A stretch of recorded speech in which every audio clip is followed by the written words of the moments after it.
크기 때문에. 아, 중간섬유 안 했어? 사리. 정말 감사합니다. 여기 그 이전 페이지. 이전 페이지 좀 갔다 왔다. 자, 중간섬유 이거 기억나세요? 키 대신 어떻게 걸어 다니는지? 그렇지. 그것까지 하고, 그다음에 중간섬유는 케라틴이랑 라민이라는 단백질로 이루어져 있는데 여기가 질기고 안정된 구조이다. 왜냐면 얘가 이렇게 밧줄처럼 꼬여 있어.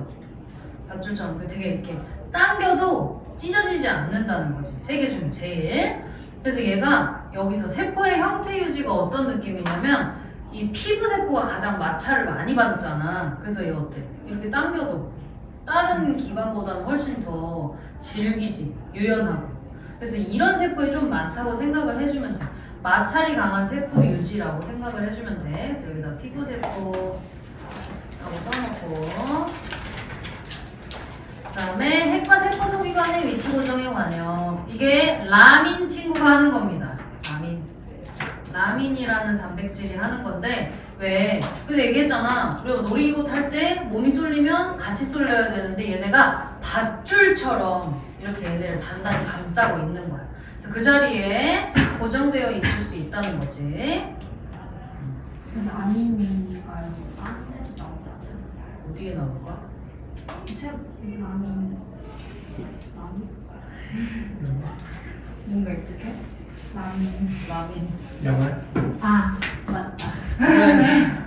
라민 야말 뭐지? 라민 야말이 뭐야? 축구 선수. 아, 축구 선수 잘 모릅니다. 미안합니다. 1등이야?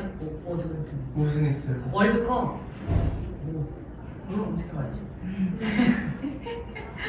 그 다음에 자 액틴. 왜 우리 생명과학 할 때 액틴이 그 근육 구성하는 단백질이라 했어. 얇게 되어 있는 근육 단백질인데 얘는 두 가닥이 꼬여서 되게 얇게 되어 있어. 근데 가장 가늘고 유연하다 이렇게 돼 있어서 모양 변형을 하기에 얘가 제일 좋아. 뭔가 세포막의 모양을 변형을 시키기에. 왜냐면 이 미세섬유라는 건 세포막 바로 아래쪽에 붙어 있어. 바로 아래쪽에 붙어 있기 때문에 표면의 형태를 유지할 수 있게끔 도와준다는 거지. 표면 형태.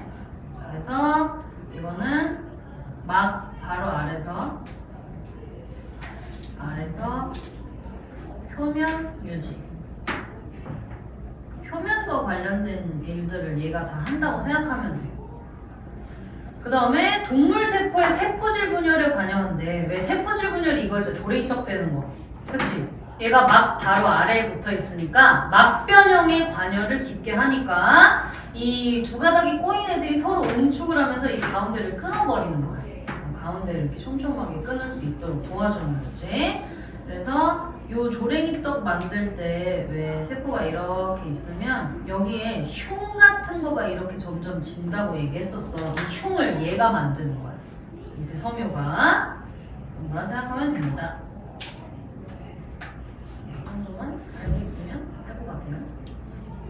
요것만 하면 되는 거지, 이 페이지에서. 네. 좋아요. 물어보는 걸 맞추기만 하면 되는 거죠. 이 개정이 되면서 이 골격 같은 거를 잘 안 물어보게 됐습니다. 오히려 이제 이것보다 얘를 많이 물어봐요. 이거는 이전 학기에 직전에 바로 나왔었잖아. 그러니까 그게 그대로 연계가 돼. 왜 세균역에 들어가는 애들이 다 원핵세포라고 얘기했었잖아. 원핵세포는 핵막이 없는 거다 이렇게 얘기를 했었는데 핵막뿐만 아니라 막 구조물이 아예 없어. 막으로 구성되어 있는 세포소기관이 아예 없는 거야. 그래서 세균역의 특징이 왜 여기 잘 보면 라이보솜, 유전물질, 세포 막 이렇게 있잖아. 요거 세 개가 생물의 최소 구성이야. 생물의 최소 구성. 그러니까 최초의 생명체라고 부를 수 있을 법한 애들이 이거를 가졌었다는 거야. 여기서부터 뭔가 하나씩 점점 추가가 된 거지. 진화를 거듭을 하면서.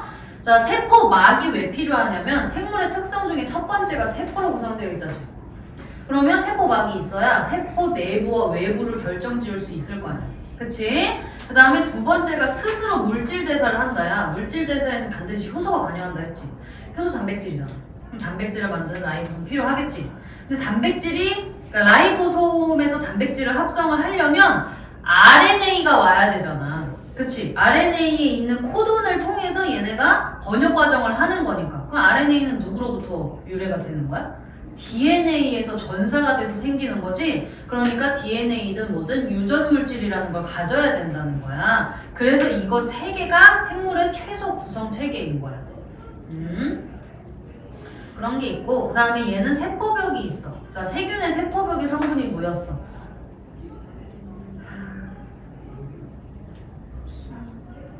키는 조금 다행. 그 길은 글자예요. 길어. 첫 번째 글자. 피읍으로 시작합니다. 식물은 아는데. 그렇지. 식물은 아는데. 세균? 플라스미드. 저거 뭐야? 피읍으로 시작해요. 6글자. 이렇게 초기화 시켜서 오기야? 왜 이러지? 뭐해? 뭐해 따고 빨리 얘기하지. 알았는데. 알았는데. 진짜 알았는데. 빨리 얘기해 따고. 허리 아파. 빨리 얘기해. 펩티도글리칸. 그렇지. 펩티도글리칸. 자, 얘들아 아래 써 있어요. 친구들아. 펩티도글리칸이에요. 아래 써 있으니까 거기다 밑줄 치고 올라오자. 세포벽의 주성분은 펩티도글리칸.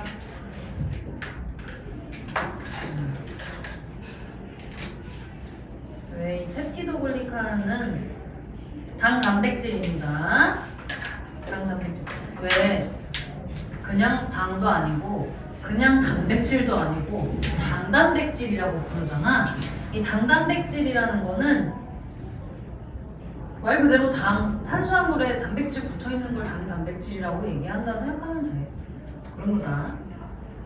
그렇다는 거가 있고요. 그 다음에 이 피막이라는 거. 이거는 세포 벽 바깥에 존재하는 물질인데 약간 이 세포막, 그 다음에 세포벽, 그 다음에 이 피막. 얘는 좀 뭐라 해요? 고체도 아니고 액체도 아닌 약간 좀 슬라임 같은?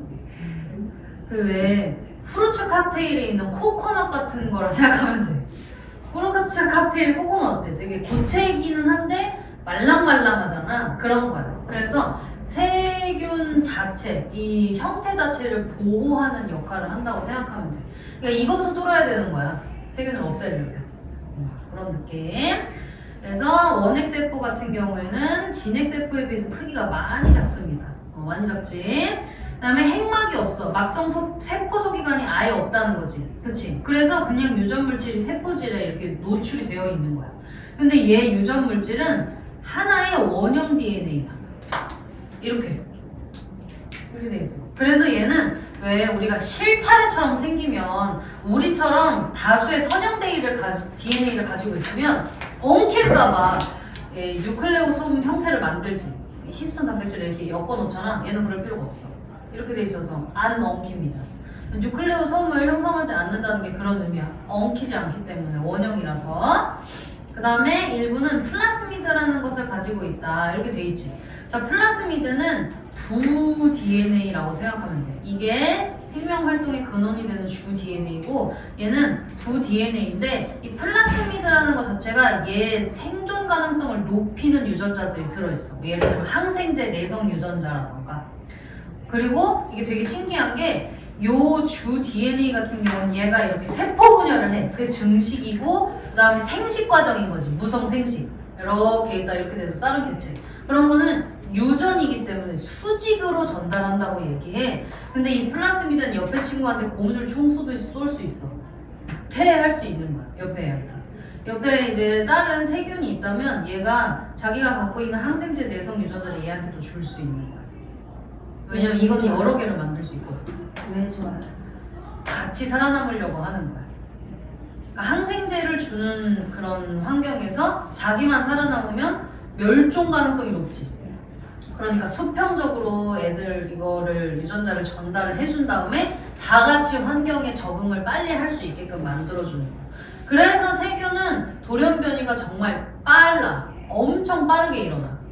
이 주 DNA가 아니라 부-DNA에서의 돌연변이가 정말 빠르고 많이 일어나. 근데 이거를 우리가 되게 좋게 사용하고 있어요. 왜냐면 세균이나 사람이나 코돈 체계가 똑같아. 코돈, 그러니까 유전부호 체계가 똑같아. 코돈이 똑같다는 건 어떤 의미가 되냐면 우리가 유전자를 갖고 있으면 어떤 단백질을 만든다고 해보자. 그럼 세균이 똑같은 유전자를 갖고 있잖아. 그럼 똑같은 단백질을 합성할 수 있다는 거야. 그러면 인간이 필요한, 되게 많이 필요한 단백질이 있을 수도 있잖아. 그 단백질을 이 세포를 터뜨려서 얘만 획득해. 얘만 획득해서 뽑아내는 그런 실험 과정이 있습니다. 그래서 뽑아낸 다음에 얘를 잘라, DNA를. 그래서 이렇게 펼치고 이 끄트머리에다가 우리가 원하는 유전자를 붙여. 그리고 다시 묶으면 요렇게 DNA가 삽입된 플라스미드가 만들어지겠지. 그치? 그래서 이거를 다시 다른 세균한테 넣어줘. 그럼 이게 지 건 줄 알고 계속 단백질을 만드는 거야. 그래서 우리가 당뇨병이어도 살아남을 수 있게 됐어요. 인슐린 유전자를 대장균한테 삽입해가지고 뭐 미친 듯이 생산을 해서 그럼 인슐린 단백질이잖아. 그러면 그 단백질만 정지해서 추출하면 돼. 세균을 다 터뜨리고. 그렇게 해서 그런 인슐린이나 뭐 효소나 호르몬 같은 걸 만들어낼 수 있지. 1형 당뇨가 그래서 살 수 있게 됐어. 원래는 1형 당뇨는 거의 뭐 태어나자마자 죽는 수준이었어. 옛날에 못 살아. 아예 혈당 떨어지지 않으니까 얼굴빛이 잿빛이고 이런 거지. 복수차고 그런 일들이 생기기 때문에 그랬는데 이게 생기게 되면서 생명공학 기술의 발전으로 이런 게 생긴 거죠. 그게 이제 중요하게 사용하는 것. 우리가 얘네를 유용하게 사용하는 방법이 있다는 거지. 왜냐면 대장균은 환경이 좋으면 20분에 한 번씩 분열을 하거든. 20분에 한 번씩 분열을 하면 플라스미드도 같이 복제가 돼. 완전히 이득이죠, 그러면. 그런 게 있다. 그 다음에 얘는 핵막이 없다 그랬잖아. 막성 세포소기관이 하나도 없어. 그래서 남세균은 영록체 없다 그랬잖아. 그치? 세포질에 영록소가 떠 있다 그랬어. 광합성은 영록체에 들어있는 영록소에서 하는 거기 때문에 그래요. 광합성 색소에서. 그래서 그걸 꼭 기억해야 돼. 남세균은 세균, 원핵 생물이기 때문에 전혀 그 영록체가 없다. 이게 꽤 많이 나와. 광합성을 하는 그런 세균한테서. 세포질에 다양한 효소가 있다. 뭐 이렇게 돼 있는데 얘네가 되게 신기한 게 그러면 뭐냐면 남세균은 광합성 어떻게 했지? 어떻게 하냐고? 이거 봐. 여기에 광합성 색소가 이렇게 떠 있어.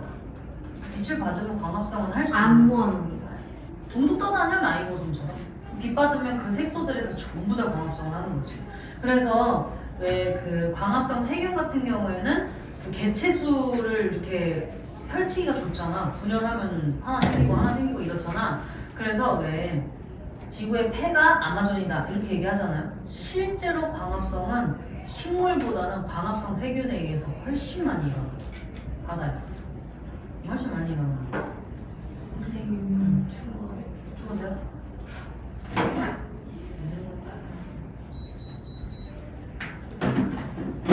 자, 그 다음에 얘네가 세포질에 모든 게 다 있다 그랬지. 핵막이 없잖아. 원래 진핵세포는 핵에서 전사가 일어나고 그다음에 세포질에서 번역이 일어나고 이렇게 구획을 나눌 수가 있지.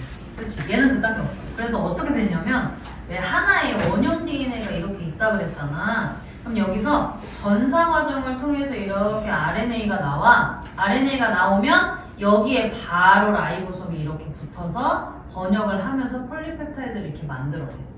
바로 해.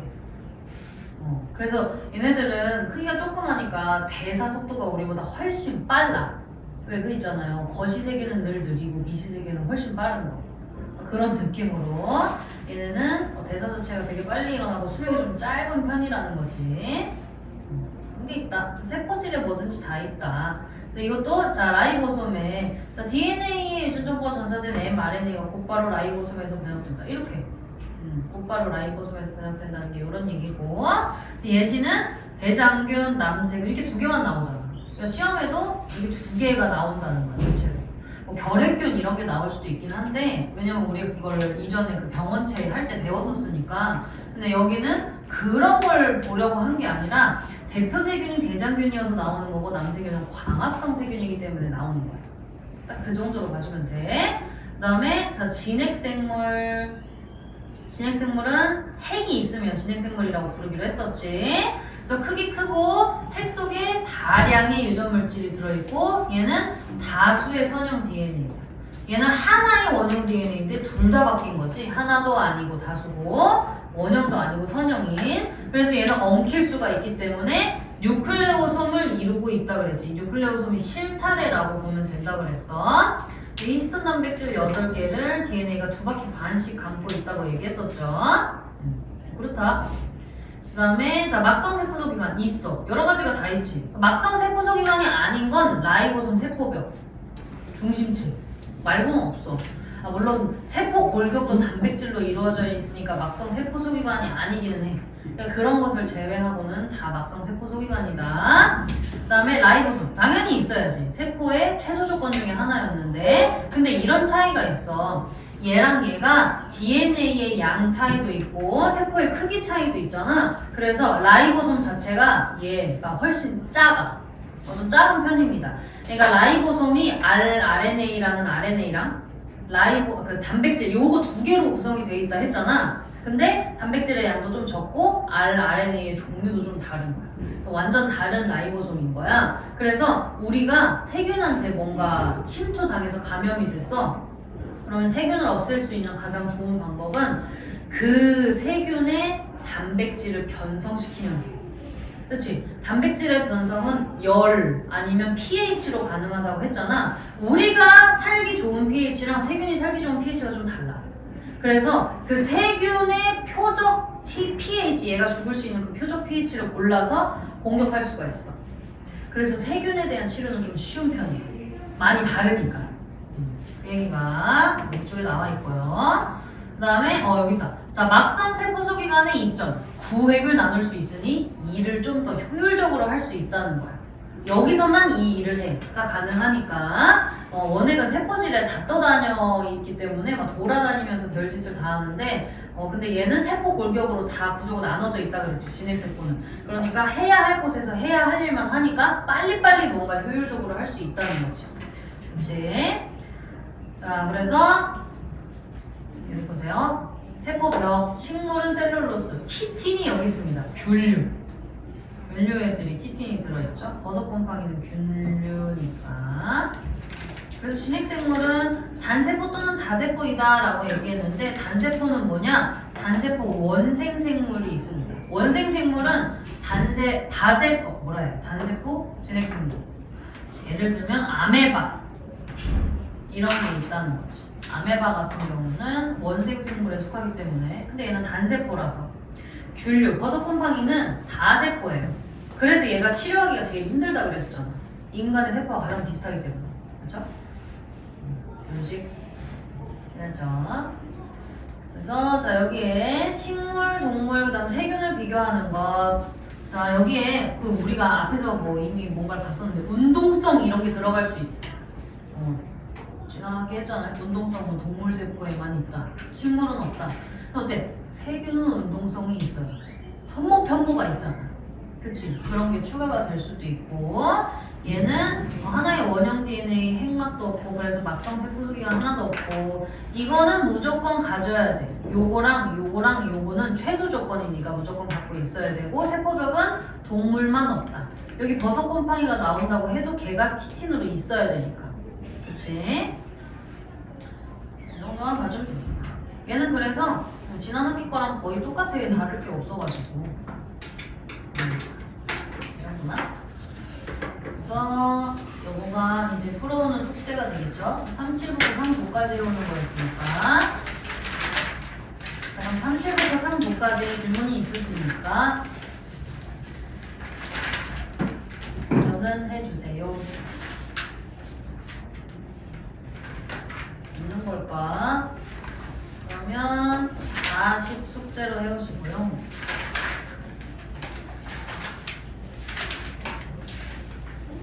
많이 해오시고요. 와 정말 많다. 이거 봐봐. 이게 아빠네들 보니까 요거를 되게 잘 들리더라. 이게 되게 잘 들려요. 대장균에 대한 설명을 우리가 방금 했으니까 이제 고를 수 있겠다. 자, 핵막이 없어 DNA가 세포질에 퍼져 있으면 대장균, 원핵생물 맞지? 골라야겠다. 잘 고르고. 자, 니은의 라이보솜에서 유전 정보에 따라 단백질이 합성됩니다. 이거는 모든 생명체가 다 있어야 되는 거야, 그치? 다음 디귿에 막으로 둘러싸인 세포소기관이 있어 없어? 없지. 이거 안 되지, 그치? 자, 다양한 효소가 있습니다. 라이보솜이 있으면 효소를 만들 수 있잖아. 물질 대사 해야 되니까. 이거 맞네. 자, 키틴 성분의 세포벽. 자, 세균 세포벽 뭐였어? 그렇지. 펩티도. 펩티도 글리칸.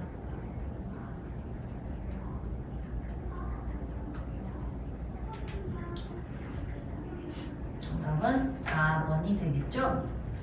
4번이시고. 자, 내려가서 15번 봅시다. 자, 이런 게 이제 좀 어렵지.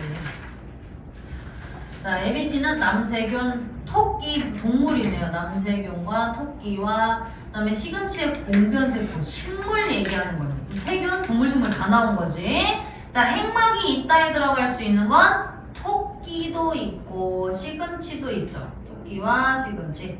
자, 엽록체가 있다는 남세균 안 돼. 시금치의 공변세포만 된다 그랬어. 잘 보면 이 오른쪽에 특징의 개수를 봐봐. 지금까지 한 번도 등장하지 않은 친구가 있잖아요. 남세균? 그치? 그러면 A는 남세균일 수밖에 없어. 그럼 여기에 남세균이 들어가야 된다는 거야. 그치? 그 다음에 토끼는 그럼 어때? 지금 여기서 얘도 토끼 한 번 나오고 얘도 시금치가 한 번 나와야 딱 토끼가 2개, 시금치가 딱 3개 이렇게 들어갈 수 있겠지. 그치? 그래서 토끼 2개, 시금치의 공변세포 3개 이렇게 들어가면 돼. 구할 수 있겠다요. 그치? 자, 기억에 남세균 원형 DNA, 그치? 하나의 원형 DNA 가진다 했으니까. 그다음 B와 C, 토끼랑 시금치는 모두 마이토콘드리아가 있다. 동물식물인데 진해세포니까 당연히 있어야지. 그다음 세포막이 일단 싹 다 들어가야 되니까 여기 딱 들어가면 되겠죠. 토끼랑 시금치. 그러니까 5번이었어요. 생명과학에 이렇게 생긴 게 되게 많이 나오잖아요. 옆에 이제 심리학업에도 이렇게 생긴 게 나오니까 한번 가볼까? 자, 1번에 자, ABCD는 골지체, 엽록체, 라이보솜, 라이소솜, 마이토콘드리아. 그럼 A는 뭐 해야 될까? 막구조가 아니래잖아. 여기 막구조 아닌 애 누구밖에 없어? 라이. 그렇지. 라이보솜밖에 없죠? 라이보솜. 그치? 그 다음에 이중막구조 쪽으로 갈 거야. 이산화탄소 많이 쓰는 애, 산소 많이 쓰는 애가 나오니까 이산화탄소 쓰는 애는 엽록체겠지. 그렇지. 엽록체. 산소 많이 쓰는 애는 세포 파는 애니까 마이토콘드리아면 되겠다. 그럼 지금 남은 게 골지체 라이소솜이야. 라이소솜은 가수분해 요소 들고 있어가지고 세포 내 소화하는 애라 그랬지. 그러면 C가 라이소솜이겠고 B 단백질 분비하는 거니까 분비소낭 만드는 골지체가 들어가면 되겠다. 괜찮죠? 골라보자. 1번에 A, D, E는 모두 RNA가 있다. 자, A 라이보솜 rRNA 있잖아요. 그치? rRNA 있고 그 다음에 D와 E는 엽록체 마이토콘드리아야. 그치? 엽록체랑 마이토콘드리아는 DNA도 있고 독자적인 효소를 만들 수 있는 라이보솜이 있다 그랬어. DNA고 라이보솜 있으면 전사에서 반드시 RNA 만들어야 되는 거 아니야? 그치? 그래서 얘네도 무조건 RNA 있습니다. 요거 정답이네. 자, 이번에 A와 D는 모두 남세균에도 있다. D가 없지. 엽록체 없다 그랬잖아. 얘는 광합성 색소가 있다 그랬잖아. 세포질에. 그치? 그래서 얘 안 되고 그 다음에 핵막과 일부가 연결되어 있는 건 골지체 아니고 소포체. 그 다음에 C는 라이. 이거 잘 봐야 돼요. 한 글자 차이야. 헷갈릴 수 있다. 그럼 답이 5번이네. 자, 이 마이토콘드리아 내막에는 크리스타 구조인 그 내막에 요거 있다 그랬지. 그치? 남세균의 라이보솜은 있는 그렇지. 왜냐면 생명체 최소 조건이 라이보솜이랑 세포막이랑 유전물질이라 했습니다. 그치? 그 다음에 2번 내려가 봅시다. 자, 가는 ABC 그리고 1과 2 나타낸 거라 했어. ABC는 핵, 세포벽, 거친면 세포체. C가 아무리 봐도 핵이지. 그치? 그리고 문제에서 또 뭔 힌트를 줬냐? 1과 2는 B와 C를 순서 없이 나타낸 거라고 얘기했어. 얘가 B와 C래. 핵이 동물 세포에 없을 수 있어? 안 되지. 그러면 2가 핵이겠네. 얘가 핵. C겠다. 그러면 동물 세포에 없을 수 있는 거. 엽록체질. 세포벽. 아, 그렇지. 엽록체 아니 세포벽. 세포벽. 그러면 B가 세포벽. 그럼 A는 거치면 거체. 그러면 식물 세포에 세포벽이 있어야 되고 동물 세포에 핵이 있어야 되니까 이렇게 동그라미 X를 표시해 줄 수 있겠고, 다 됐으면 기억 가봅시다. 자, 기억에 동그라미 A는 동그라미 그랬어. 자, A는 거친면 서포체는 왜 거친면 서포체는 라이보솜이 붙어있는 서포체잖아. 그래서 단백질을 골지체한테 운반해주는 역할을 많이 한다 그랬지. 그럼 골지체로 간 단백질은 분비를 많이 하겠지. 그래서 거친면 서포체랑 골지체는 분비 작용을 많이 하는 세포에 많다 그랬잖아. 많이 발달해 있다 그랬지. 그래서 항체, 이게 단백질이잖아. 그래서 항체를 분비하는 형질 세포에 되게 크게 발달이 되어 있습니다. 형질 세포가 그림 그려서 생긴 거 보면 맨날 약간 이렇게 그려져 있잖아. 이게 핵과 서포체를 얘기한 거야. 형질 세포가 그림 잘 보면 이렇게 생겼다니까. 이게 그거 얘기하는 거야. 자, 그 다음에 rRNA가 합성된다. 이거는 핵에서 일어나는 일이지. 그치? 왜? 이거 전사잖아. 인에서 이게 일어난다고 했잖아. 그치? 그래서 이거는 틀렸습니다. 3번이 정답이겠죠. 그 다음에 3번으로 가가지고 여기를 봅시다. 자, 배양 중인 쥐의 이자세포에 방사성 동위원소로 표시된 아미노산을 일정 시간만 공급한다. 잘 봐봐. 이게 RNA가 핵에서 나와서 거친면 서포체에 있는 라이보솜으로 간다 그랬지. 거기서 단백질을 합성을 해. 그러면 거치면 서포체가 이 디귿이겠네. 여기서 합성을 해. 운반 소낭을 통해서 골지체로 가. 얘가 거치면 서포체. 그 다음에 운반 소낭을 통해서 골지체로 가. 그 다음에 골지체에서 분비 소낭을 만든다고 했잖아. 그치? 그리고 나서 이제 세포 바깥으로 이렇게 분비가 되겠지. 그치? 그래서 얘는 시간이 지날수록 요 방사성 동위원소로 표시된 단백질의 요 방사선이 어느 방향으로 움직이고 있는지를 보는 거야. 그러면 이렇게가 가는 게 맞네. 왜? 여기서 니은 갔다가 여기서 기억으로 가니까 시간이 지날수록 단백질을 이렇게 분비시킨다는 거지. 근데 방사성 동위원소 얘기가 나왔기 때문에 무조건 자기방사법을 활용했다라고 얘기해야 돼. 왜냐면 자기방사법의 예시에서 단백질 합성 경로 추정 이런 것들이 있었단 말이야. 광합성도 할 수 있고. 그래서 방사성 동위원소 얘기가 들어갔으니까 자기방사법에 이용됐다 얘기할 수 있는 거고, 그 다음에 골지체는 시스터나가 쌓여있는 모양이다. 그렇다 그랬지. 시스터나가 그 막구조물이 주머니가 겹겹이 포개져 있는 거라 그랬잖아. 근데 여기서 조심해야 될 것이 소포체는 핵막과도 일부가 연결돼 있고 지들끼리도 연결돼 있다 했어. 골지체는 떨어져 있다 그랬지. 그치? 조심해야 되고, 그 다음에 단백질 이동 경로는 디귿 기억이니까 이것도 맞겠다. 이거는 5번이거든요. 그쵸? 아, 쉬웠니? 이건 죄금 생각해. 죄금. 이게 A, B와 A, C의 공통 특징이 뭐 이렇게 돼 있다고 얘기했어. 그러면 A, B, C가 요거라고 얘기했으니까 일단 기억, 니은, 디귿에다 써보자. 자, 핵막이 있다면 아메바랑 감나무의 공변세포 가능하겠지. 대장균 없겠지. 핵막. 그 다음에 DNA가 있다. 모두가 들어가야겠지. 대장균, 아메바, 감나무의 공변세포. 근데 감나무의 공변세포니까 이건 식물이라서 세포벽이 있다는 대장균의 펩티도글리칸, 감나무 공변세포의 셀룰로스 이렇게 있을 거야. 자, 그러면 나를 보자. 기억과 니은을 공통으로 갖고 있는 게 누구냐? 그럼 어때? 아와 감 아니시겠니? 그치? 기억, 니은 공통으로 갖고 있는 거. 그럼 니은, 디귿 공통으로 갖고 있는 거는 대장균과 감나무의 공변세포 아니시겠어? 그치? 그래서 공통으로 다 갖고 있는 게 A잖아. A는 여기도 껴있고 여기도 껴있으니까. 그래서 A가 감나무의 공변세포가 되겠고, 그러면 B는 들어있는 아메바가 되겠다. 니은에 같이 들어있는 요거 같이 가지고. 아메바. 그럼 C가 자동으로 대장균이 되겠죠. 그치?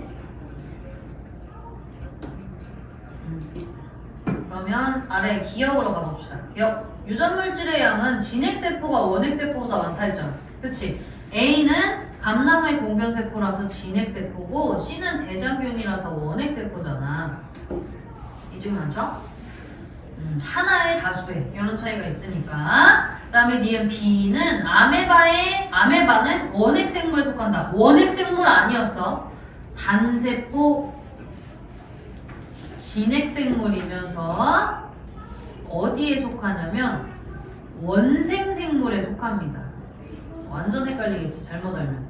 원핵생물과 원생생물 한 글자 차이잖아. 그치? 아까 라이보솜과 라이소솜과 같은 그런 느낌으로 조심해야 되고. 그 다음에 C가 대나무래 대장균. 그 다음에 여기서 히스토 단백질과 결합되어 있다. 이렇게 되면 이건 뉴클레오솜이잖아. 그치? 얘는 엉키지 않는다고 얘기했지. 원형이라서. 그래서 굳이 실타래를 형성할 필요가 없다고 얘기했습니다. 그래서 아닙니다. 답은 1번. 오케이. 자, 그럼 넘어가서 45로 갑시다. 45. 이제 하나, 둘, 셋, 3개만 하면 돼요. 3개만 하면 돼요. 보충 TV 해야 돼요. 그래서 네. 이게 자, 세포막을 통한 물질 이동. 이거 이미 통합과학 때 했었어. 그 정도 난이도야. 여기 페이지. 자, 아래로 내려가면 뭔가 이것저것이 있는데 그렇게 어렵지는 않다. 자, 세포막은 인지질 이중층으로 구성되어 있는 막 구조물을 얘기하는 거지. 그치? 그래서 주성분은 인지질 이중층의 인지질과 단백질로 이루어져 있는데 얘는 이중층, 얘는 막단백질 이런 구조물을 만든다는 거야. 그래서 여기 그대로 나와 있잖아. 그치? 그래서 자 여기 봐. 인지질 우리 이미 배웠어. 얘가 글리세롤에 인산 두 분자가 이렇게 붙어 있는 거라 했지. 그치? 그리고 글리세롤에 지방산 두 분자가 붙어 있는 거라고 얘기했었지? 그래서 인산 때문에 머리 쪽이 물에 잘 녹을 수 있다 그랬잖아. 그치? 그래서 친수성. 그다음 얘는 완전 지방산으로 정말 그 기름 그 자체. 그래서 소수성, 지용성 요렇게 얘기했었고 그게 다고.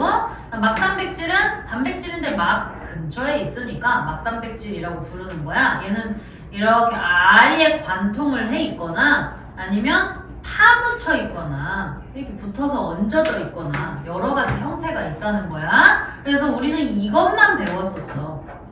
통합과학 때 뭐 촉진확산이랑 단순확산 뭐 이런 거 할 때 촉진확산이 요 막단백질을 통과해서 지나가는 거야 였었고, 그 다음에 생명과학에서는 나트륨이온, 칼륨이온 펌프 했었잖아. 그치? 그것도 이렇게 막을 관통하고 있는 형태의 막단백질이었어. 수송 단백질이긴 했지만. 그치? 자, 그래서 여기에 너들 조심하라고 뭔 말이 나와 있냐? 인지질 이중층과 이중막의 차이. 인지질 이중층 하나는 단일막이야. 이중막은 이중층이 두 겹. 이렇게 생각하면 돼. 그게 다야. 어렵지 않죠? 그래서 이 세포막이 어떤 역할을 하느냐? 세포 형태 유지하고 세포 보호해. 세포벽이 보호한다 하지 않았나요? 우리는 세포벽이 없잖아요? 그치? 그러면 세포막이 보호를 해야 될 거 아니야. 세포막과 세포 골격, 아까 그 미세 섬유 이런 것들이. 그치? 그 다음에 세포 밖의 환경에서 오는 신호를 안으로 전달한다. 이거는 여기서 단백질들이 하는 역할을 생각하면 되고, 이게 선택적 투과성이라는 거지. 확산과 상투 얘기할 때 하는. 그러니까 누구는 일로 가고 누구는 절로 가. 천천히 가. 뭐 이런 것들을 조절할 수 있는 거라고 생각해주면 돼. 그래서 자 아래쪽에 막단백질의 기능은 총 4가지가 있는데 우리가 배웠던 건 요거 하나야. 수송단백질. 옮겨주는 거. 그러니까 막을 통과할 때 지나가는 통로 역할을 하는 거, 그 다음에 펌프 역할을 하는 거 이렇게만 배웠었어. 요거 하나 배웠었는데 이제 앞에서 이걸 봤어요. 뭐였냐면 방금 우리 문제 푼 것 중에 마이토콘드리아 내막이 이렇게 크리스탈 구조를 가지고 있다 그랬잖아. 근데 이 내막에 ATP 합성을 도와주는 효소가 있다며. 효소가 있다며. 단백질, 막단백질, 내막이 있으니까. 그래서 그런 것들이 효소로 사용될 수 있다는 거지. 그래서 다음 단원에 효소가 바로 나와. 얘는 ATP 합성 효소라는 겁니다. 진짜 세포막이 박혀있어. 약간 장난감처럼 생겼어. ATP 합성 효소로. 보여줄까? 어떻게 생겼어?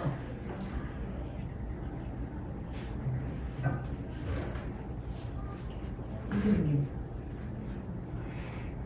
장난감처럼 생겼지. 그래서 이게 도로로록 이렇게 돌아가. 도로로 돌아가면서 여기에 뭐 이렇게 수소이온이 왔다 갔다 하고 도로로 돌아가면서 ADP에다 인산 하나씩 계속 붙여줘. 그래, 신기하지. 도로로. 저렇게 생겼다는 다 본 거예요? 현미경으로? 그렇지. 현미경으로 보고 이 단백질, 이 아미노산의 3D 스트럭처를 다 본 거지. 이게 다 알파, 베타, 오메가, 감마, 델타 뭐 이렇게 다 나와 있잖아. 이거 나와 있잖아요. 이거 다 확인한 거야. 왜 알파가 단백질, 아미노산 자체가 단백질이 되면 나선으로 피고 그다음에 접힌 구조가 생긴다 그랬잖아. 이 알파가 나선이고 베타가 병풍 구조로 접힌 거 얘기하는 거야. 그래서 구부러지고 접혀서 독특한 입체 구조를 만든 거지. 이것도 단백질이니까. 생겼어요. 이거는 3단원에 가면 자세히 나옵니다. 조금 기다려. 자, 그 다음에 요거랑 이거는 조금 헷갈릴 수가 있어. 여기서 세포 밖의 환경에서 오는 신호를 안으로 전달해야 되잖아. 이건 약간 어떤 느낌이냐면 여기에 이렇게 붙어 있어. 막단백질에 탄수화물들이 붙어서 신분증 역할을 하는 거야. 나는 이런 세포이다. 이거를 이 탄수화물 구조로 알려주는 거지. 그래서 이거는 신분증과 같은 역할을 한다 생각하면 이게 탄수화물이 신분증과 같은 역할을 한다. 그런 역할을 하는 거고, 그 다음에 왼쪽에 나와 있는 신호전달. 얘가 이제 수용체 단백질 이렇게 돼 있는데 세포 밖의 특정 화학물질을 인식한데, 예를 들면 어떤 일이 있냐면 이 세포가 조직세포, 그냥 몸에 있는 어떠한 조직세포라고 해봐. 근데 인슐린이 지나가. 자, 인슐린이 지나가면 애들이 뭔 생각을 하냐면 인슐린이 지나가는구나. 포도당 흡수해야겠다. 이렇게 생각해. 왜냐면 인슐린의 역할이 두 가지가 있었는데 하나가 글라이코젠 합성하는 거, 간에서. 그다음에 두 번째가 그 조직세포로 포도당 확산시키는 거, 이렇게 두 가지가 있었잖아.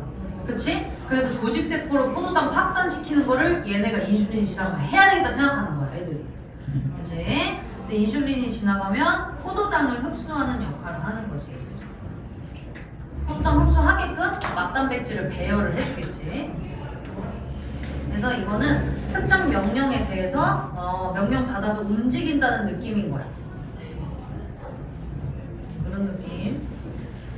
자, 그 다음에 아래쪽 봐보자. 자, 아래쪽에 또 어떤 얘기가 나와 있냐면, 자, 여기 또 다른 지질이 존재. 인지질 이중층이라는 이 지질 안쪽에 또 다른 지질이 콜레스테롤이 들어있어.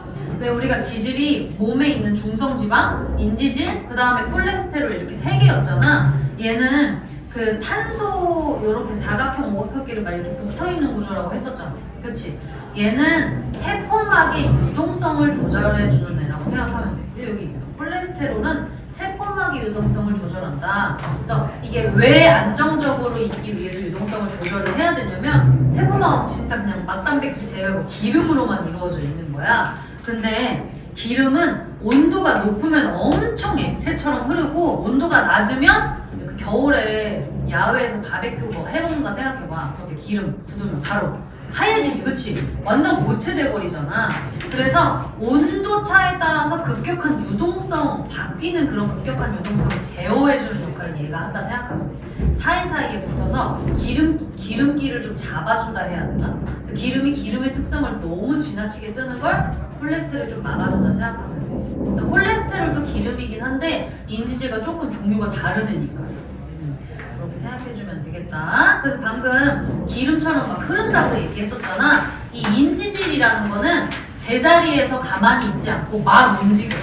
우리가 이걸 어떻게 알아냈냐면 사람 세포랑 쥐세포에 인지질에다가 형광물질 같은 거를 해놨어. 막단백질이나 인지질 같은 거를 형광물질로 이렇게 해놨어. 그리고 나서 얘네를 이렇게 반반 갈라가지고 딱 반반 이렇게 융합을 시킨 거야. 그리고 시간이 조금 지났더니 막단백질이 여기저기 다 퍼져 있는 걸 발견을 한 거야. 그러니까 아, 얘네가 서로 이렇게 섞일 수가 있는 애들이구나. 얘네가 가만히 제자리에 있는 게 아니구나, 여리저리 움직일 수 있구나, 이걸 확인한 거지. 막단백질만 움직이는 게 아니라 인지질도 같이 움직이기 때문에 막 전체에 유동성이라는 게 존재한다는 거야. 유동성, 움직일 수 있다. 그래서 이거를 유동 모자이크막 이렇게 불러. 모자이크는 왜 모자이크라고 부르냐면 얘가 아래쪽에 동그라미가 이렇게 있잖아. 인지질 이중층에 친수성 머리가 이렇게 있지. 그치? 근데 이게 밑에 쭉 이렇게 있으면 모자이크가 왜 모자이크 문이라는 것 자체가 이런 문이 얘기하는 거지. 그치? 위에서 보면 그렇게 보인다 그래서 모자이크라고 하는 거야. 그래서 이 세포막의 특성은 인지질 이중층이 고정되어 있지 않다. 그래서 여기저기 움직일 수 있다. 그러니까 세포막의 특성은 유동성이 있어서 움직일 수 있다는 게 세포막의 특성이라고 봐주면 돼요. 됐죠? 네. 잠깐 쉬고 40초 가요.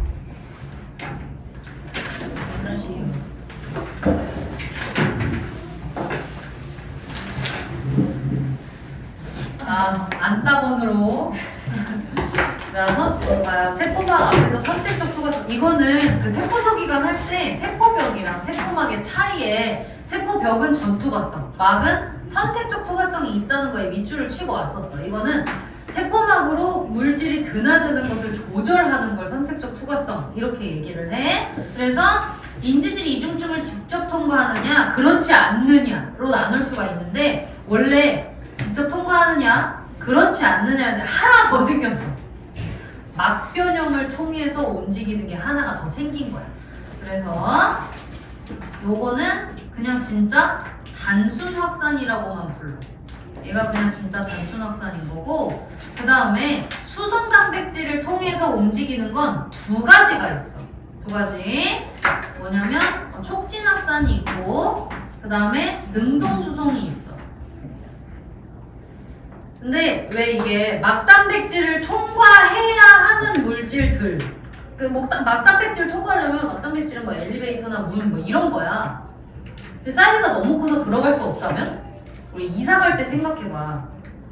냉장고 같은 경우에는 초전분해를 시켜서 들어오잖아? 그치? 근데 이게 현관문에 냉장고가 못 들어갈 것 같잖아? 그러면 베란다로 들어와. 그치? 다른 이동 방식을 사용을 하는 거잖아. 얘는 그런 거라고 생각하면 돼. 또 다른 이동 방식인 거야. 얘네 둘로 또 이동을 할 수 없으면 아예 막을 부숴서 들어오겠다는 거지. 그치? 그런 느낌. 그래서 자, 확산을 먼저 합시다. 위에 있는 거 두 개 중에 확산. 자, 확산은 그 고농도에서 저농도로 여기 있다. 농도가 높은 쪽에서 낮은 쪽으로 고농도에서 저농도로 용질이 직접 움직여. 용질이라는 입자가 직접 움직입니다. 그래서 직접 움직이면 에너지를 안 쓰는 거야. 에너지를 안 써. 그래서 이거 봐. 분자 운동에 의해 일어나므로 에너지가 사용되지 않는다라는 큰 특징이 있는 거지. 그래서 확산의 공통점이라고 얘기하면 두 가지를 얘기해야 돼. 고에서 저로 움직인다. 에너지 안 쓴다. 이렇게 두 개. 단수는 인지질 이중층을 직접 통과하는 거. 촉진은 수송 단백질을 통해서 움직이는 거를 얘기해.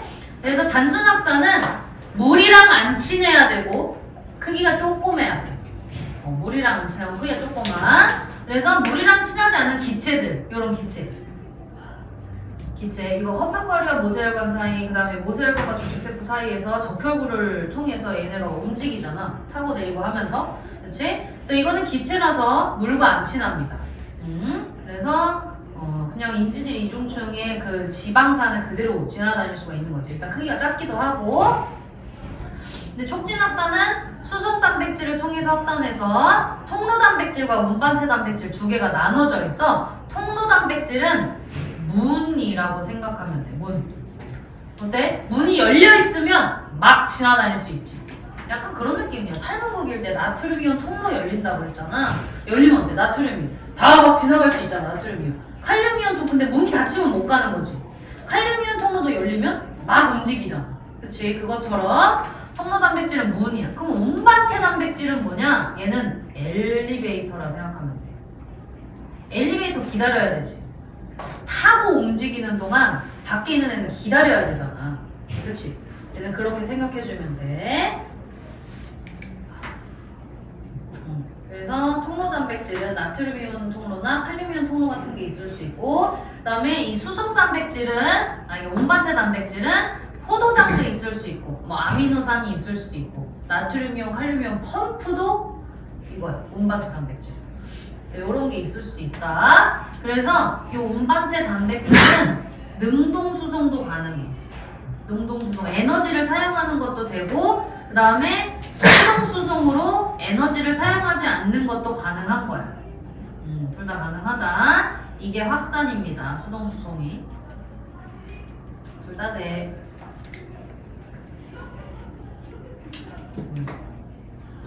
그죠? 그래서 포도당은 물과 친하잖아요. 그치? 그래서 모세혈관으로 흡수되잖아. 소화됐을 때 모세혈관에 물이 들어있는 거니까 아미노산도 그렇고. 그래서 얘네들보다 크기가 크면 이렇게 대체로 운반체 단백질을 통해서 움직인다. 이게 엘리베이터 보이세요? 이렇게 얘가 통과해야 다음이 들어갈 수가 있는 거야. 얘는 그런 느낌. 얘는 그냥 열려 있으니까 막 줄지어서 지나갈 수 있어. 그런 느낌. 얘는 세포 막 전체가 움직일 수 있는 자기 통로가 될 거 아니야. 그치? 그래서 막 지나다닐 수 있다. 그 다음에 자 단순 촉진 비교하는 거. 촉진이 초기 운반 속도가 빨라. 왜냐면 얘는 일로 가면 돼. 이렇게 얘기해 주는 거야. 일로 가면 된다. 길을 알려주는 거잖아. 얘는 지가 비집고 들어가야 되는 반면에 얘는 일로 가면 돼라는 길을 정해주는 거라서 그래서 초반에 얘의 속도가 훨씬 빨라. 근데 얘는 막단백질이 세포막에 붙어있는 이 통과하고 있는 개수가 정해져 있지. 그치? 그래서 얘는 포화 지점이라는 게 있어. 모든 막단백질이 전부 다 물질 수송에 관여를 하고 있다면 더 이상 게이트가 10개인데 11개가 온다고 11개를 동시에 통과시켜줄 수는 없잖아. 그치? 시간당 10개만 계속 지나갈 수 있으니까 최대 속도가 10개인 것처럼 맥시멈 속도가 있다라는 거지. 그치? 그래서 여기가 이제 포화 지점이라 생각하면 됩니다. 이게 막단백질 포화 지점이다.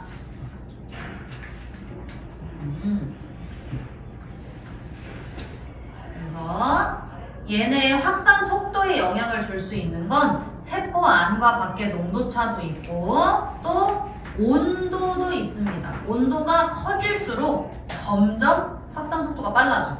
왜냐면 온도라는 거의 정의가 뭐냐면 입자들의 운동 정도야. 운동 빨리빨리 하면 빨리빨리 넘어갈 수 있을 거 아니야. 그치? 직접 이동하는 거니까. 그래서 온도 될 수 있고, 그다음 또 뭐가 있냐면 이 단순 확산은 또 비례할 수 있는 게 있는데, 자 이거 말고 이거는 공통이야. 세포 안과 밖의 농도차랑 온도. 얘는 지질에 대한 용해도도 있어. 지질에 대한 용해도. 이 말 자체가 기름이랑 얼마나 친해? 요런 얘기야.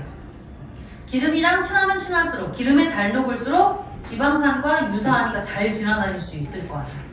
그치? 이런 것들이 있다.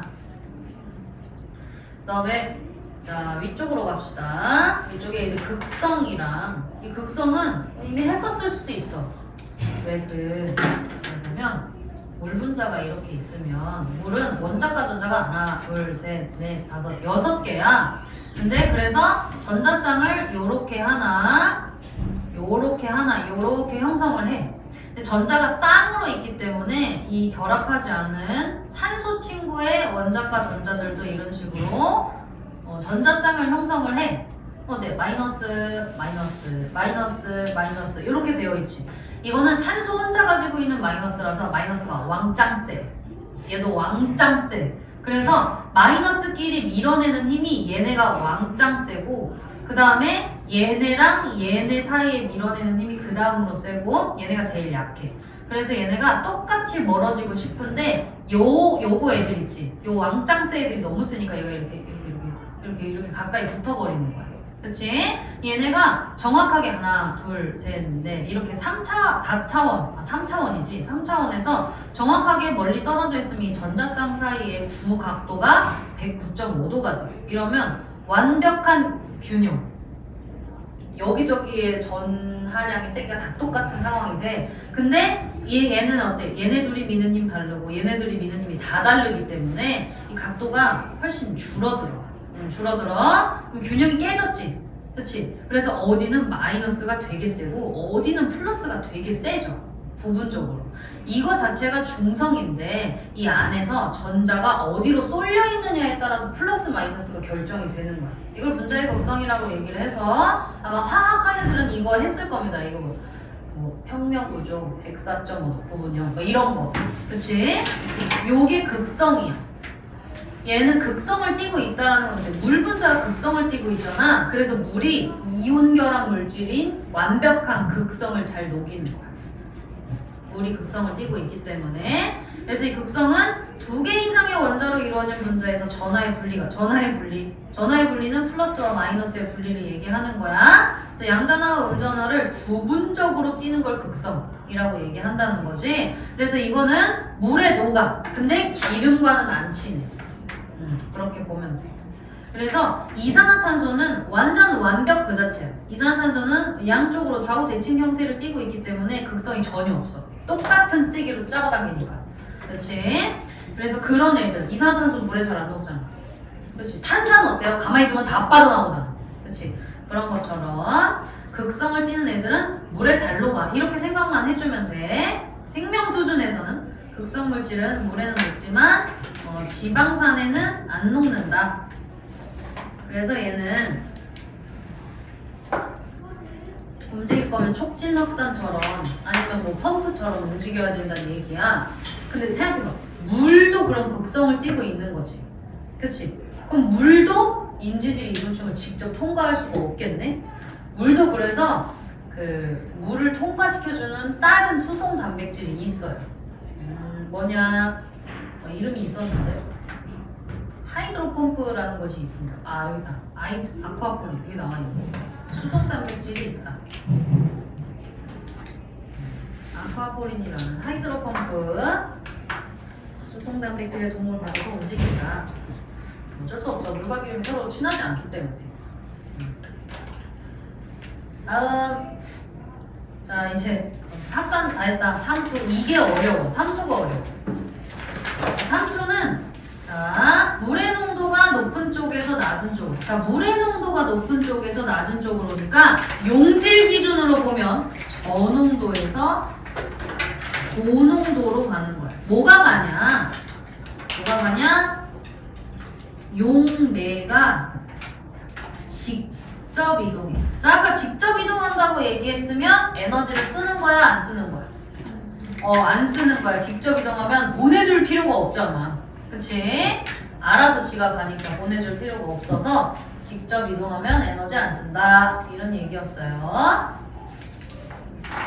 여기 아래 나와 있잖아요. 물의 확산 때문이라서 에너지가 사용되지 않는다라고 돼 있지. 이게 상대적으로 물이 많다는 거야. 이게 무슨 말이냐면 잘 봐봐. 여기 그림 봐봐. 자 얘가 여기서는 용질의 양 대비 물의 양이 많지. 여기에 비해서. 여기는 용질의 양 대비 용매의 양을 생각해보고 여기에 있는 용질의 양 대비 용매의 양을 생각해보면 이쪽이 용매의 양이 훨씬 많잖아. 그치? 그러면 이쪽이 물이 고농도, 이쪽이 물이 저농도라서 물이 고농도에서 저농도로 확산하니까 용질 기준으로 보면 저농도에서 고농도로 물이 이동하는 것처럼 보인다는 거지. 그치? 물이 많으면 저농도라서 그렇다. 이렇게 봐주면 돼. 그래서 얘네가 용액의 농도가 같아질 때까지 움직여. 최대한 같아질 수 있을 때까지 움직인다 생각하면 돼. 근데 얘는 반투과성막으로 물 분자, 용매만 통과할 수 있는 애로 만들어져. 왜 우리 그 있잖아. 생명과학에서 셀로판 튜브 기억나? 당류, 단당류는 통과할 수 있는데 녹말은 통과할 수 없었던 거. 그치? 그런 것처럼 이 반투과성 막은 누구는 통과시켜주고 누구는 통과시켜주지 않는 막이라고 생각을 하면 되는 거야. 그래서 얘는 용매만 통과하고 용질은 통과할 수 없는 상황이 된 거지. 그치? 그래서 이쪽에 물이 많으니까 물이 이렇게 가면서 기울기가 이렇게 되는 거야. 이 기울기. 그래서 이 U자관에는 항상 이 높이차가 생겨. 이 높이차가 얘네들의 농도 차이가 얼마나 심했냐를 보여주는 척도가 돼. 농도 차이가 그렇게 심하지 않아. 그러면 조금 올라가고 말아. 너무 심하면 많이 올라가는 거지. 그치? 이렇게 차이가 날 수가 있다는 거지. 얘가 내려가면서 얘가 올라가니까 높이 차가 엄청 심해지는 거야. 조금만 차이가 나도 2배씩 바뀌니까.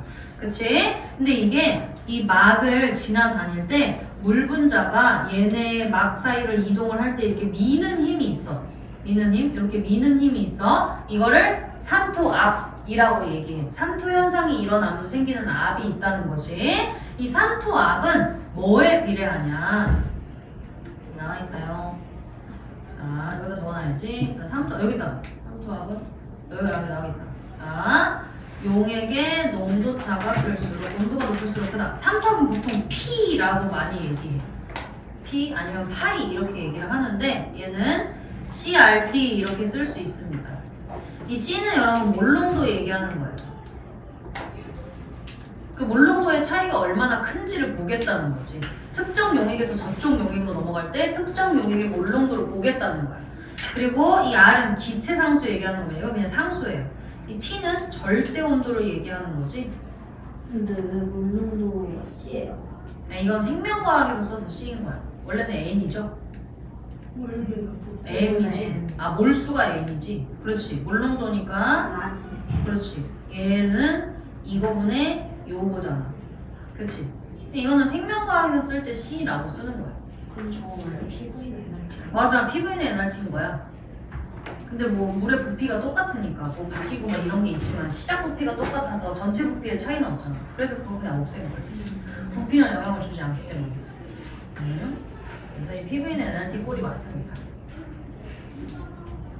자, 됐나요? 이게 그렇게 어렵지는 않은데 그렇게 어려운 문제가 나와요. 개념이 어렵진 않은데 그걸 막 이렇게 꽈가지고 어렵게 내니까 그게 문제인 거지.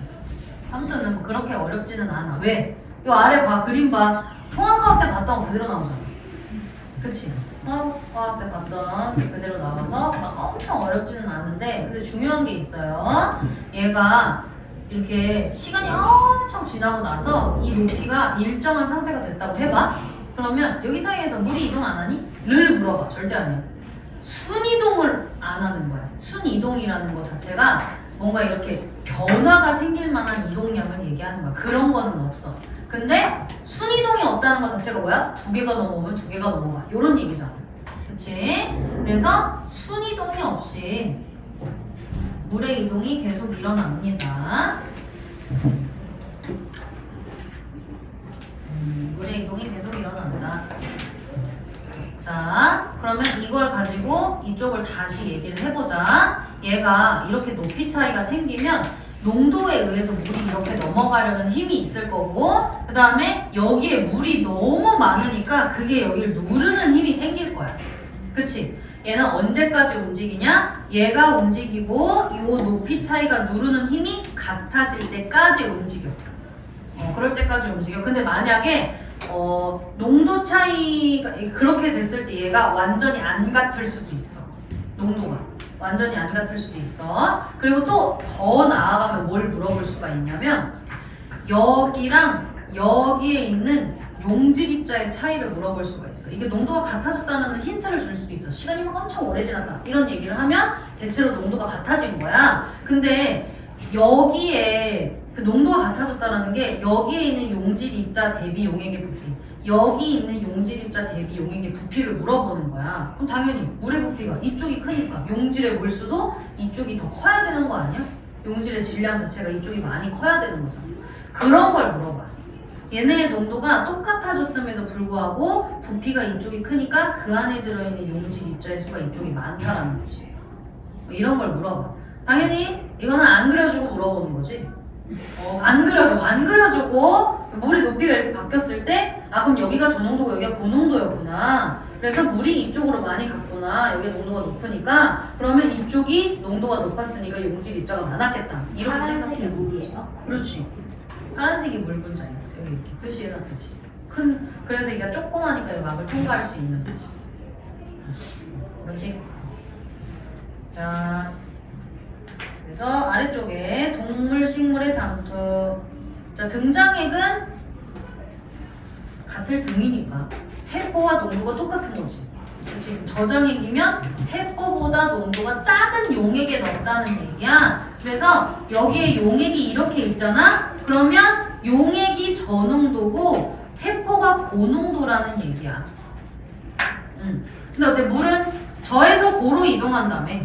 그치? 그래서 밖에서 안으로 들어가는 물의 양이 훨씬 많은 거야.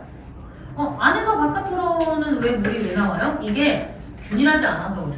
특정한 부분에서는 이쪽이 고농도일 수도 있어. 얘네가 완벽하게 균일하지 않은 상태이기 때문에. 왜 입자가 막 움직이잖아. 온도가 있으니까. 그래서 밀도가 계속 바뀌기 때문에 바깥에서도 농도가 높은 쪽이 반드시 생겨. 그래서 물이 제각각 막 이렇게 이동을 하는데 그래도 전체적으로 이쪽이 고농도니까 바깥에서 안으로 들어오려는 시도가 훨씬 많다는 얘기야. 그래서 점점 부풀어 오르다가 얘는 세포 벽이 없기 때문에 터지는 거지. 터지는 걸 용혈이라고 얘기해. 터지는 게 용혈이야. 의미를 좀 알아두세요. 터지는 게 나오면 용혈. 그리고 이제 잘 나오는 게 또 뭐가 있냐면 세포 안으로 물이 들어와야 부피가 커지지. 그치? 그것도 나와. 세포의 부피가 대충 커졌다 이렇게 얘기해. 그럼 물이 들어왔구만. 이렇게 생각해야 돼. 부피가 작아지잖아? 물이 나갔구만. 이렇게 생각해야 된다는 거야. 알겠지? 부피가 커지는 것 자체가 물이 많이 들어와서 그렇다는 거다. 알겠죠? 자, 반대로 이번엔 고장액에 넣었어. 고장액은 바깥에가 고농도고 안쪽이 저농도인 거잖아. 그치? 그럼 어때? 저에서 고로 움직이니까 바깥으로 나가려는 시도가 많아졌다는 거잖아. 그래서 그냥 쪼그라드는 거야. 근데 이게 쪼그라든다, 쭈그러든다 벼랑간 용어가 되게 많습니다. 근데 맥락상 부피가 줄어든다는 얘기가 나온다면 고장액에 넣었구나 이렇게 생각하는 거지. 자, 부피가 작아진 이유가 바깥으로 나가는 물량이 많아서 그렇다. 알겠죠? 동물 세포는 이랬어. 왜냐면 얘는 겉에 막밖에 없기 때문에 모양이 팍팍 바뀌는 게 보이는 거야. 그치? 그런데 식물 세포는 아니다. 식물 세포는 세포 벽이라는 막 바깥에 새로운 구조물이 있잖아. 그치? 그래서 얘는 아무리 물이 많이 들어와도 커질 수 있는 세포 크기에 한계가 있는 거야. 그치? 일단 등장액일 때는 딱 규격이 맞지. 정확한 직각처럼. 그치? 규격이 딱 맞아? 근데 여기서 물이 조금이라도 더 많이 들어오잖아. 그러면 어때? 점점 막이 벽을 막 이렇게 밀 거 아니야. 그치? 그래서 세포의 크기가 빵빵해지는 상태를 팽윤이라고 불러. 팽윤이라고 불러. 근데 얘가 세포 바깥에 벽이 있어가지고 일정 부피까지만 커진다라고 얘기하잖아. 그치? 그래서 얘는 최대로 커질 수 있는 부피가 있어. 최대로 커질 수 있는 부피, 일정 부피까지만 커진다 이러잖아. 이거를 최대 팽윤이라고 부릅니다. 최대로 커질 수 있는 최대 팽윤 불러. 그리고 안에서 바깥으로 세포막이 바깥으로 나오려고 안에가 커지니까 벽을 미는 힘 있지. 그게 팽합이야. 막이 벽을 미는 힘이라고 생각하면 이해하기가 조금 쉬워. 팽합은 막이 벽을 미는 힘이라고 생각하면 돼. 내부에서 바깥으로 나오려는 힘이니까 막이 벽을 민다. 이렇게 이해하면 조금 낫겠지. 다음에 반대로 그게 어때? 여기 되게 보면 왜 에코가 세포의 모양 유지에 관여한다라고 했었잖아. 물이 막 바깥에서 안으로 엄청 들어와. 근데 요 안에 농도가 일정해야 세포가 죽지 않고 살 수 있다 그랬지. 대사 자체로. 그치? 그래서 에코가 물 다 빨아들여서 에코의 크기가 커졌지. 그치? 난 반대로 고장액에 넣었어. 그럼 물이 안에서 바깥으로 막 빠져나가지. 그럼 어때? 얘 세포가 너무 고장액이 돼버리니까 에코에서 물을 세포 바깥으로 막 내보내. 최대한 농도 차이를 줄이려고. 그래서 에코의 크기가 엄청 작아지는 거야. 자, 또 하나. 얘도 이거 쭈그러들었지. 그치? 쭈그러들면서 세포 막과 벽이 분리됐지. 그걸 원형질 분리라고 불러. 아니 도대체 이 원형질이 뭔데? 원형질은 이 세포의 원래 안에 들어있던 이 세포의 크기라던가 세포 소기관들 모두의 모임을 원래형질, 원형질이라고 부르는 거야. 어때? 이 원형질에서 막이 분리가 되면서 쪼그라들었잖아. 그래서 원형질 분리 이렇게 부르는 거야. 원래 형태가 벽으로부터 분리됐다. 이런 얘기인 거지. 이거는 용어를 잘 알아줘야 됩니다. 원형질 분리. 원형질 분리라는 용어를 알아줘야 되고. 그래서 자 저장액, 고장액을 봤고요. 이 왼쪽에 슬쩍 가보면 궁금해가 있습니다. 궁금해는 등장액에 넣었을 때 순이동이 없다. 등장액에서도 물의 이동은 있지만 순이동이 없다. 순이동이 없다. 왜 그래서 식물세포도 최대 팽현 상태일 때 순이동이 없어. 왜? 더 이상 빵빵해질 수 없다며? 그럼 어때? 더 이상 물을 흡수할 수 없는 거지 왔다 갔다 하는 양은 똑같은 거야. 얘도 순이동이 없는 거야. 이 최대 팽현이라는 거 자체가 순이동이 없다라는 거야. 알겠죠? 그런 게 나와요. 예. 이런 게 이제 추가가 된 거예요. 이거 봐봐. 자, 팽합은 막이 벽을 미는 힘이라 했잖아. 막이 벽을 밀려면 벽이 바깥에 있고 막이 안에 있으니까 이렇게 밀어야겠지. 바깥으로 나가려는 힘. 그다음에 삼투압은 왜 삼투압은 물이 이동하면서 뭔가 막을 미는 힘, 벽을 미는 힘 이런 거였잖아. 그치? 근데 삼투압은 이거일 수도 있지 않나요? 라고 생각할 수 있지. 얘는 전제 조건이 뭐냐면 이 실험을 할 때 흡수력의 전제 조건은 항상 고장액에 넣어서 최대한 얘를 원형질 분리를 다 시켜놔. 자, 전제 조건이 고장액에 넣어서 원형질 분리가 일어난 상태. 이게 조건이야. 이 흡수력 실험의 조건이 원형질 분리가 된 식물세포여야 된다는 거야. 조건이 이거다. 고장액에 넣어서 원형질 분리가 일어난 상태가 조건이야. 이 상태에 있는 거를 저장액에 넣는다 생각해봐. 물이 미친 듯이 들어오겠지? 바깥에서 안으로 물이 미친 듯이 들어오니까 바깥에서 미는 힘이 삼투압이 되는 거야. 전제 조건이 이거라서 그래. 알겠죠? 보충이 몇 시라고요? 다음 주 화요일